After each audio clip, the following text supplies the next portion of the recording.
মারলেও হাজি এইভাবে কাঁদবে না, হাজিরা যেরকম কাবা ঘর ছাড়ার সময় কাঁদবে। বাজানরে বিদায় তব যখন হাজিরা করে গো বাবা, মনে রাখেন গো বাজান, আমি গুনাহগার, যতবার হজ আর উমরা দিয়ে আল্লাহ তো 14 বার আমাকে নিছে গো বাবা। আমি যতবার এখনো পর্যন্ত কাবা ঘরের সামনে যখন বিদায় তওবটা করি, চোখের পানি দিয়া বলি মালিক,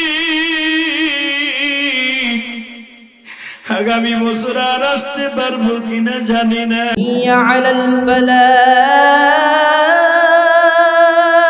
আমি গুনাহগার, যতবার হজ আর উমরা দিয়ে আল্লাহ তো 14 বার আমাকে নিছে গো বাবা। আমি যতবার এখনো পর্যন্ত কাবা ঘরের সামনে যখন বিদায় তওবটা করি, চোখের পানি দিয়া বলি মালিক, আগামী বছর আর আসতে পারবো কিনা জানি না। 2019 সালে যখন বাবা চলে আসবো, ও বাজার, কাবা ঘরের দরজার সামনে দাঁড়াইয়া তুলছিলাম মালিক, আগামী বছর 20 সালে হয়তো নাও আসতে পারি, তুমি কিন্তু আর একবার আসার সুযোগ দিও। আমার আল্লাহ হয়তো লিখে রাখছিলি যে 2020 সালে আর তোর তৌফিক নাই, কারণ করোনা নামে এমন বছর দিব আসতে পারবি না, 21 সালেও আসতে পারবি না।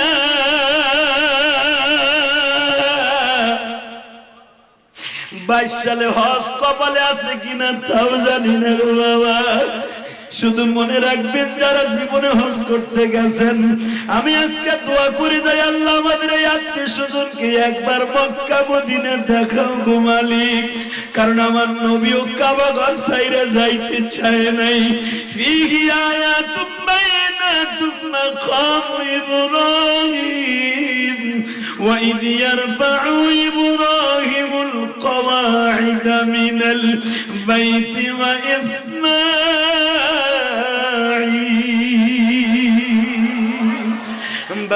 ওই কাবা ঘরের মধ্যে এমন কি মেডিসিন আছে গো বাবা, যারা আমরা অথবা হজ করছেন জিজ্ঞেস করে দেখেন, হাজি 40 দিন পর্যন্ত শুধু মসজিদে যাইয়া ফুবাইয়া ফুবাইয়া কান্দে।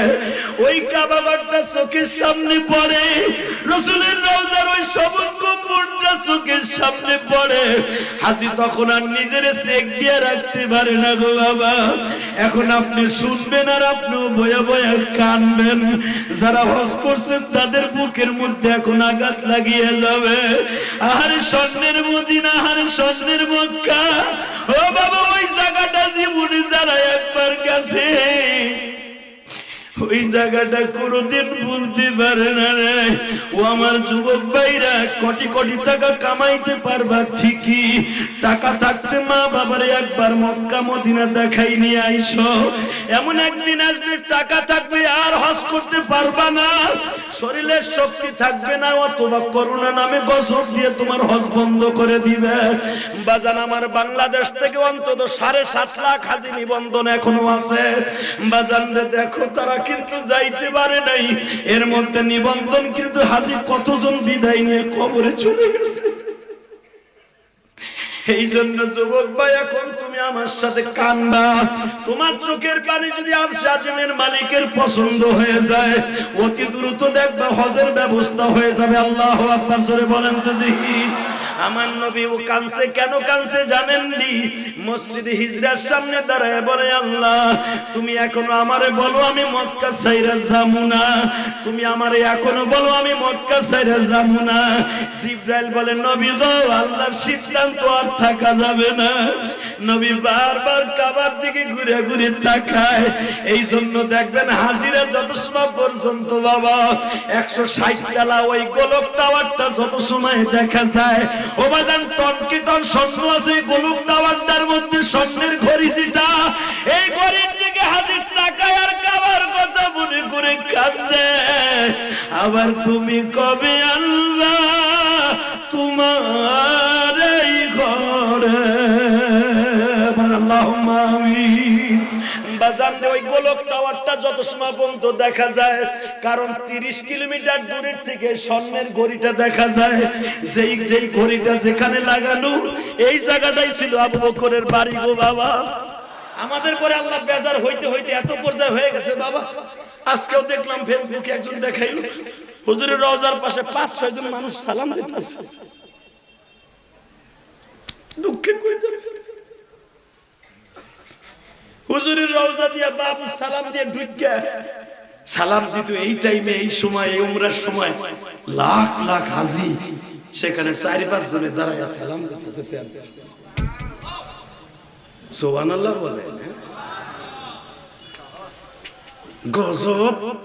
এমন ভাবে আল্লাহ দিছে রাসূলের রওজা এখন সালাম দেয় খুব কঠিন। কাবা ঘরটা ধরতে দেয় না। ওই যে আব্বারে নিয়ে গেছিলাম, জিজ্ঞেস করেন আব্বারে আমি বুকের মধ্যে রাইখা এইভাবে চাইপা ধরছি, দুর্বল মানুষ, আব্বার ঠ্যাঙে ব্যথা, এইভাবে বলছি আপনি চান আল্লাহর কাছে কি চাবেন? রুকনে আমিনের কাছে আব্বারে বুকের মধ্যে লইয়া এইভাবে আমার উপরে চাপ নিয়ে আব্বারে বুকের মধ্যে ছোট বাচ্চার মতো রাইখে বলছে কি চাবেন চান। আব্বা কায়দা মতো হেনে চাইছে, কি চাইছে এই ভালো জানে। আল্লাহু আকবার বলতে পারেন না? তবে আমার সবচেয়ে বেশি চাইছে আমার কানে শুনছে আমার আব্বার আওয়াজ, আল্লাহ আমার ইলিয়াস তুমি কবুল করো। হে মুসলমানের পোলা, কেন বলছি জানো? আমি ইলিয়াসুর রহমান যদি তোমার আত্মীয়, চাচতো ভাই, মামাতো ভাই, খালতো ভাই, কোনো না কোনো আত্মীয় হবো, অথবা তুমি আমার খেলার সাথী। এখানে এমন লোক আছে, এখানে এমন লোক আছে আমি চেহারা দেখতেছি, সেও আমার দেখতেছে, মনে করছে আমি তার চিনি না। এমনও আছে যে আমি একটা টেন্ডেস্টার সারার লাগিয়া ওই নুরুজ্জামান মেকানিক কাছে অন্তত 50 বার আইছি। আলহামদুলিল্লাহ বলে না কেন? এত বয়ে বয়ে অসন্তাস আমি দেখতেছি। হালাকি আমি ইলিয়াসুর রহমান জিহাদি একটা টেন্ডেস্টার লইয়া 50 বার আইছি। এ মুসলমানের পোলা, আমি কি ইলিয়াসুর রহমান জিহাদি হইছি দেখি আমার আত্মীয় স্বজন ভুলে গেছি? না, যদি আপনি আপনাকে ভুলে যাই আমি আল্লাহরই ভুলে যাব। কথা বলেন না কেন? আমার বিশ্বনবী মক্কা থেকে মদিনায় যাওয়ার পর এলাকার মানুষ ভুলে গেছে। শুনেন তাহলে, এরপর ওমরের বাকি কথাটা শুনি। আল্লাহু আকবার বলতে পারেন না? কথায় কথা এসে গেল কেন? আপনাকে এখানে করা কথা কোন যাবে না, আপনারা সবাই আমার ব্যবসা ছাড়া করা কথা কো অন্য ডিস্ট্রিক্টে যাই ভাড়া আরাম। কারণ এখানে কইলে কালকে চার দোকানে সে আর ওই কত রং রং করে কথা কয় আর বাপরে দেখি আমি জানি।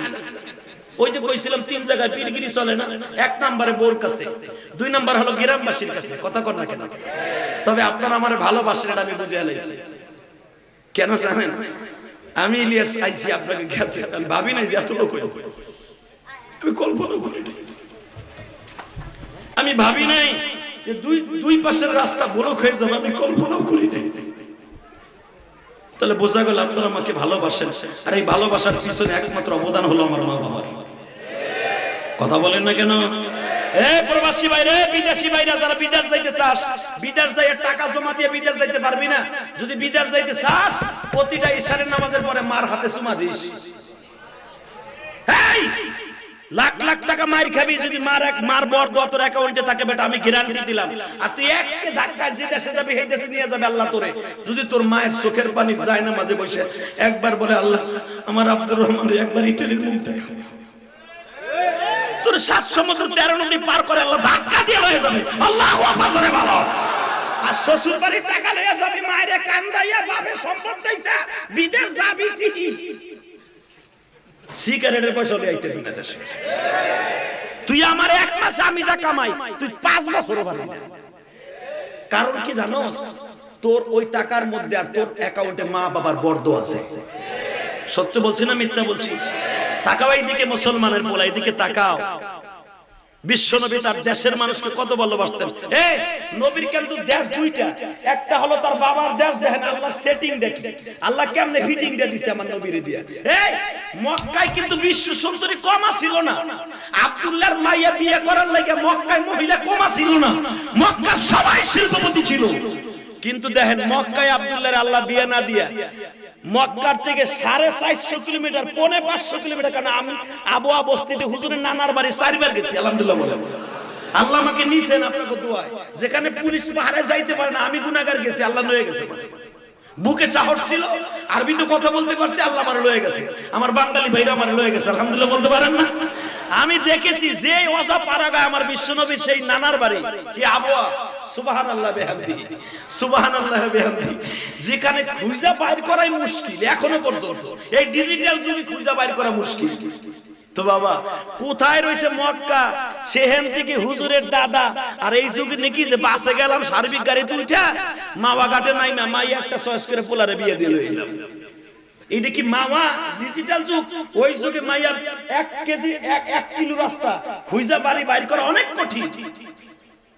সেখানে 450 পৌনে 500 কিলোমিটার রাস্তা এসে আমেনার বাপের সন্তান পায় আব্দুল্লাহর বাবা আব্দুল মুত্তালিব। কি মনে করলেন এই খেলার পিছনে ধীরে ফিরে কে? আল্লাহ। এটা জোরে কর না, জোরে কর, হাতটা জায়গায় বলেন না কে কে কে কে? আল্লাহ। হাতগুলো দেখেন, এরা সবাই আমার আত্মীয়।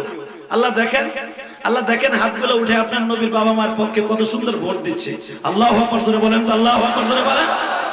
তাকান এইদিকে মুসলমান ভাইরা, এইদিকে তাকান। আমার আল্লাহর সিস্টেমটাকে তাই দেন। বাপের বাড়ি মক্কায়, মার বাড়ি মদিনায়, 500 কিলোমিটার ডিসটেন্স। কেমনে জোড়া লাগাই দিল? জোড়া লাগাই দিয়ে আবার বেশি দিন লাস্টিং এ করে নাই, মাত্র 7 মাসের মাথায় বাপরে লয়ে গেল নবী আমার। আপনারা জানেন একবারে নবী আমার বিশ্ব নবী 50 বছরের কাছাকাছি, 50 বছর ওভার হওয়ার পরে বিশ্ব নবী চলে গেলেন সেই মদিনায়। কিন্তু বাবা এতটা বছর মক্কায় থাকার পরে নবী যখন মদিনায় যায় তখনও মসজিদে হিজরার কাছে দাঁড়ায় আল্লাহর কাছে এইভাবে দোয়া করে, আল্লাহ ও আল্লাহ তোমার পাও দুইটা ধরছি, এখনো কম, এখনো কম, এখনো কম। 3 বার আমার নবী বলছিলেন সাদাকতা ইয়া রাব্বি, আল্লাহ আল্লাহ আমি সত্য কথা কইতেছি, আল্লাহ আমি সত্য কথা কইতেছি, তুমি সাক্ষী থাকো। শাহিদাল গায়ব, ও গায়বের মালিক, ও গায়বের মালিক তুমি সাক্ষী থাকো। ইয়া আলিমুল গায়বি ওয়াশ শাহাদাতি হুয়ার রহমানুর রহিম আল্লাযী খালাকাল মাউতা ওয়াল হায়াতা লিয়াবলুয়াকুম আইয়ুকুম আহসানু আমালা তাবারাকাল্লাযী বিয়াদিহিল মুলক। ও সারা জাহানের মালিক, তোমার হাতের মুঠোর মধ্যে সারা পৃথিবী। তুমি অত ইজ্জু মান তাশা ওয়া তুযিল্লু মান তাশা বিয়াদিকাল খায়র ইন্নাকা আলা কুল্লি শাইইন কাদির। ইয়াসিন ওয়াল কুরআনিল হাকীম ইন্নাকা লামিনাল মুরসালিন আলা সিরাতিন মুস্তাকিম। আল্লাহু আকবার করে বলো, ও রব্বে কারীম তুমি আমারে আলা সিরাতিন মুস্তাকিম তানজিলাল আজিজুর রহিম, তুমি আমার পরে কোরআন নাযিল করছো। এই মক্কার মানুষগুলারে বলছো এই লোকটারে তোরা চিনুস না, এই লোকটারে ভালোবাস। কিন্তু ভালোবাসতে তো সময় লাগে। তোমার কাছে এখনো 2 হাত জোর করে বলছি, তুমি আমারে কও মক্কার থেকে মদিনায় যাইতে হইব না, আমি যাব না। জিবরাইল পিছনের থেকে দাঁড়ায় বলে, নবী গো গত কালকেও আপনারে মারলো, আজকেও আপনারে মেরে ফেলার লাগে ঘরের চারপাশ দিয়ে তারা 50টা যুবক 2 ধারে ধারালো তরবারি নিয়ে দাঁড়ায় রয়েছে, এখনো কোন আল্লাহ এগো ভালোবাসার সময় লাগে, আপনি আমার একটু সময় দেন। নবী বুঝলাম না, আপনি কি মক্কা ছেড়ে যাইতে চান না? এখন কাঁদবেন। এই যে হাজিরা যখন মক্কা মদিনা ছেড়ে আসে, আপনি যারা হজ করছেন আমি জানি না কে কে করছেন, পৃথিবীতে এমন কান্না আমি দেখি নাই, এমন কান্না দেখি নাই। মনে হয় বাপ শব্দ একটু আগে মারা গেছে, বাপ মরলেও হাজি এইভাবে কাঁদবে না। হাজিরা যেরকম কাবাঘর সারার সময় কাঁদবে, বাজানরে বিদায় তব যখন হাজিরা করে গো বাবা, মনে রাখেন গো বাজান,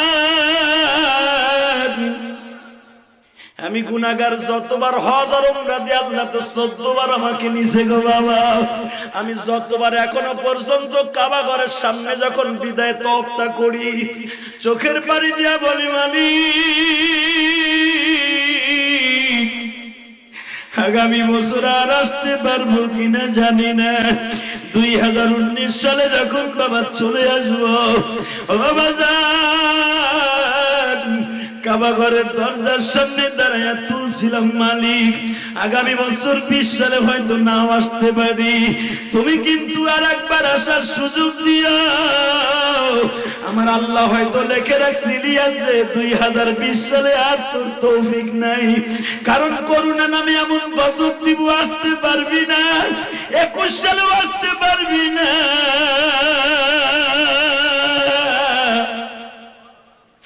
22 সালে হজ কপালে আছে কিনা তাও জানি না গো বাবা।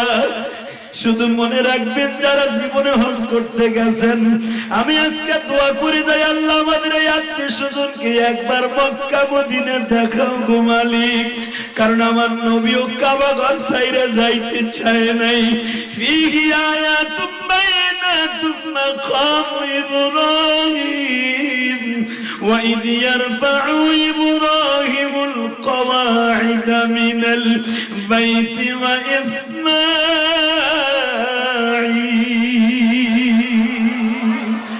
বাজান রে ওই কাবা ঘরের মধ্যে এমন কি মেডিসিন আছে গো বাবা, যারা আমরা অথবা হজ করছেন জিজ্ঞেস করে দেখেন, হাজি 40 দিন পর্যন্ত শুধু মসজিদে যাইয়া ফুবাইয়া ফুবাইয়া কান্দে।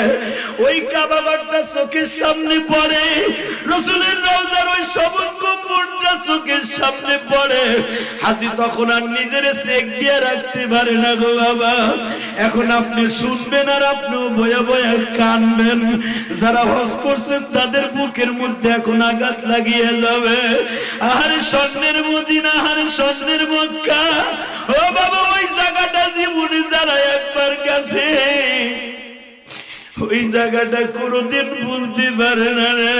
ও আমার যুবক ভাইরা, কোটি কোটি টাকা কামাইতে পারবা ঠিকই, টাকা থাকতে মা বাবারে একবার মক্কা মদিনা দেখাই নিয়ে আইসো।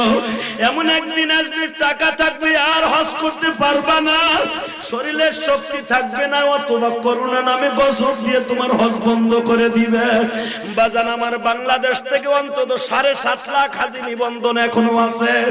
বাজান রে দেখো তারা কিন্তু যাইতে পারে নাই, এর মধ্যে নিবন্ধন কিন্তু হাজি কতজন বিদায় নিয়ে কবরে চলে গেছে।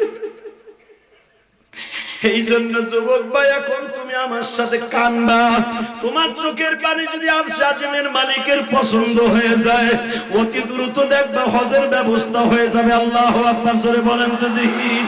আমার নবী ও কানছে, কেন কানছে জানেননি? মসজিদে হিজরার সামনে দাঁড়ায় বলে, আল্লাহ তুমি এখনো আমারে বলো আমি মক্কা ছাইরা যাবো না, তুমি আমারে এখনো বলো আমি মক্কা ছাইরা যাবো না। জিবরাইল বলে, নবী গো আল্লাহর সিদ্ধান্ত আর থাকা যাবে না। নবী বারবার কাবার দিকে ঘুরে ঘুরে তাকায়। এই জন্য দেখবেন হাজিরা যত সময় পর্যন্ত বাবা 160 তলা ওই গোলক টাওয়ারটা যত সময় দেখা যায়, ও বাদান টন কি টন স্বর্ণ আছে গোলক টাওয়ারটার মধ্যে, স্বর্ণের ঘড়ি যেটা, এই ঘড়ির দিকে হাজির তাকায় আর কাবার কথা মনে করে কাঁদে। আবার তুমি কবে আল্লাহ তোমার এই ঘরে, আল্লাহুম্মা আমিন। বাজার ওই গোলক টাওয়ারটা যত সময় পর্যন্ত দেখা যায়, কারণ 30 কিলোমিটার দূরের থেকে স্বর্ণের ঘড়িটা দেখা যায়। যেই যেই ঘড়িটা যেখানে লাগানো, এই জায়গাটাই ছিল আবু বকরের বাড়ি গো বাবা। মারহাবা কোন আর জোরে কর। 2.5 টন স্বর্ণ ওই ঘড়িটায়। কি মনে করলা তুমি? কি মনে করলা পৃথিবীর ভিতরে 7টা আশ্চর্য ধারণার মধ্যে একটা আশ্চর্য? আলহামদুলিল্লাহ বলতে পারেন না? এ মুসলমানের পুলা, এই ঘড়িটা যত সবদ 2 নয়নের চোখে আসে। হাজির গাড়িটা যখন জিদ্দার দিকে রওনা দেয় বাবা, একবার যাইয়ে দেখেন সত্য না মিথ্যা। চেয়ারম্যান সাহেব গেছেন না, জিজ্ঞেস করতে পারেন। এই বাসের ভাগ দিয়া এইভাবে তাকায়, ডাইনে তাকায়, বামে তাকায়, দেখি ওই ঘড়িটার চান্তারাটা দেখা যায় কিনা। ওই চান্তারাটা দেখা মানে আমার আল্লাহর ঘরটা ওখানে আছে। বাজান আমার দিকে তাকান, সময় কিন্তু কম গো বাবা। শুধু চোখের পানি দিয়ে আল্লাহর কাছে দোয়া করেন, এক ধাক্কা দিয়ে আল্লাহ মক্কায় নিয়ে যাবে। আল্লাহুম্মা আমিন বলতে পারেন না? বিদেশে তোমরা যাবার প্রবাসী যারা আছো, এই নিয়ত করে ইতালি যাবা, এই নিয়ত করে কুয়েত যাবা, এই নিয়ত করে সিঙ্গাপুর যাবা। আল্লাহ বাংলাদেশে যেই টাকা দিয়ে বিদেশ যাইতেছে, এই টাকা দিয়ে ব্যবসা করলে লাভবান হব জানি, কিন্তু আল্লাহ বিদেশ যাইতেছি হজে যাব। ঘরের জানালা কাটতাছি, বাতাস খামো, এই নিয়ত না, আজান শুনি, বাতাসও খাওয়া হবে, জানালা আজানও সওয়াব হবে। কথা বল না কেন? বিদেশ যারা যাবি কপাল পরে কেলে লেগে, তো কপাল হজায় না কাবেড়া হবে না কেন? লাখ লাখ টাকা কামাস, হজ যাইতে পারোস না, নিয়ত করে যাবি। যখন পাসপোর্ট করবি, আল্লাহ আমি বিদেশ থেকে টাকা কামাই, আমার মা বাবারে আমি সহ হজ করব। যদিও তুই হজ না করে মারা যাস প্রবাসী ভাইরা, আল্লাহ তোকে হাজি কইয়া ডাক দিবে। আল্লাহু আকবার বলতে পারো না? আল্লাহু আকবার জোরে বলো। এদিকে তাকাও। আমার নবী গেলেন মক্কায়, মক্কায় যাই কি মদিনার কথা ভুলে গেছে গা না? 17টা মাস বাইতুল মুকাদ্দাস কি কিবলা বানায় আমার নবী নামাজ পড়ছে। এই 17টা মাসই নবী মদিনায় গেছে ঠিকই, বাইতুল মুকাদ্দাস কি কিবলা বানায় নামাজ পড়তে তার টেস্ট লাগে না। 17 মাসের ভিতরে জোহরের নামাজ পড়তেছে, যেখানে হাজিরা ঘুরে 2 কিবলার মসজিদ বলে, 2 রাকাত হইছে বাইতুল মুকাদ্দাসের দিকে ভিড়ে হুজুর পড়তেছে, আর 2 রাকাত নামাজের মধ্যেই আল্লাহ বলে ফাওয়াল্লি ওয়াজহিক শাতরাল মসজিদুল হারাম। নবী আর আপনার মনে দুঃখ দেব না, এতদিন বাইতুল মুকাদ্দাসের দিকে ফিরে বলছিলেন, আজ থেকে সোজাসুজি আপনি সোজা ঘুরে আপনার মায়ের দেশের দিকে ঘুরে যাবেন। অর্থাৎ আপনি বাইতুল মুকাদ্দাস এখন থেকে কিবলাবাদ হেরেমের দিকে ঘুরে যান। বাজান রে, যখন আমার নবী 2 রাকাত নামাজ বাইতুল মুকাদ্দাসে পড়ছে ভালো লাগে নাই। ও বাজান, 17 মাস পরে যখন আমার নবী হেরেমটাকে সামনে নিয়ে যখন নামাজ পড়তাছে, আমার নবীর যে কত আনন্দ বাজান। নামাজটা শেষ হওয়ার সাথে নবীর সাথে যারা সাহাবীরা ছিলেন এরা বলে, হুজুর বুঝতে পারলাম না, নামাজের মধ্যে আপনিও ঘুরে গেছেন, আমরাও ঘুরিয়ে গেলাম। কারণ নবী নামাজ পড়তেছিল বাবা পূর্ব দিকে, হঠাৎ করে নবী নামাজের মধ্যেই ঘুরে গেছে পশ্চিম দিকে। জোরে জোরে জোরে জোরে জোরে নামাজের সালামটা ফিরাইয়ে আমার নবী হিহি খিলখিল করে মুস্কি মুস্কি হাসতাছে আর আলবালতাছে, ও আল্লাহ আল্লাহুম্মা রহমনা ওয়ারযুকনা ওয়াহদিনা। জোরে কান মারহাবা। আল্লাহ রিজকে বরকত দেন, সবাইরে হেদায়েত দেন। আমার মনের আশা পুরো হয়ে গেছে আল্লাহ। আমার নবীর আওয়াজ শুনিয়া সাহাবীরাও হাসে। নবী বুঝতে পারলাম না আজকের নামাজ কি কবুল হয়ে গেছে।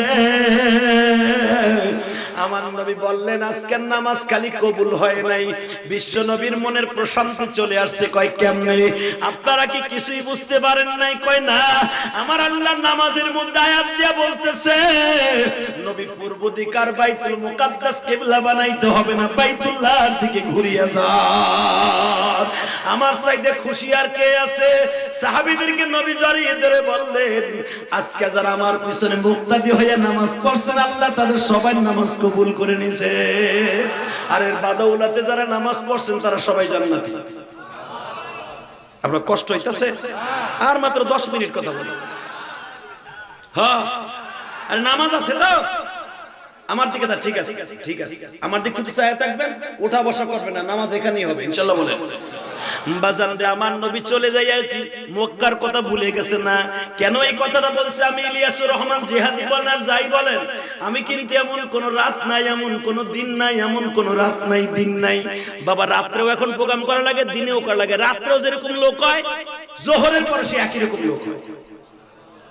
যখন বাটি অঞ্চলে যাই, সেই রংপুর দিনাজপুর, ওইখানে তো দিনের রাতের বেলা দেই না, খুব সিরিয়াস, পাহাড়ি অঞ্চল, বর্ডার এলাকা, তখন ওই সময় দিনের বেলা দেই। দেখি কি রাতের সাইডে দিনে আমার ওয়াজ বেশি লোক হয়। দর্শক, ওয়াজটি কেমন লাগলো কমেন্টে জানাবেন।